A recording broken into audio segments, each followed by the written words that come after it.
দেখো বন্ধুরা, আমরা দুই বোন। হ্যাঁ, ও একটা সময় আমার ছেলেকে আমি পেট থেকে বার করেছি, ও কোলে পিঠে করে ওই মানুষ করেছে, আমার ভাইও করেছে। আমি কারোর সাথে বেইমানি করব না, কিন্তু আমাদের কিছু আত্মীয় স্বজন, কিছু বাইরের লোক, তারা আত্মীয় স্বজনের মুখোশ করে আমাদের ভাই বোনের মধ্যে ঝগড়া লাগায়, জানো তো। তাই বলছি, তোমরা যারা ঝগড়া লাগাও, তোমাদের অশান্তি হয় না?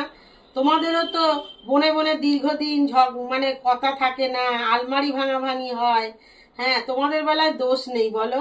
আর আমাদের ভাই বোনের ঝগড়ার মধ্যে বন্ধুরা যারা ঢোকে, আর স্বামী স্ত্রীর ঝগড়ার মধ্যে যারা ঢোকে, আর মা ছেলে মা মেয়ে ঝগড়ার মধ্যে যারা ঢোকে, তারা আহাম্মক ছাড়া কিছু না।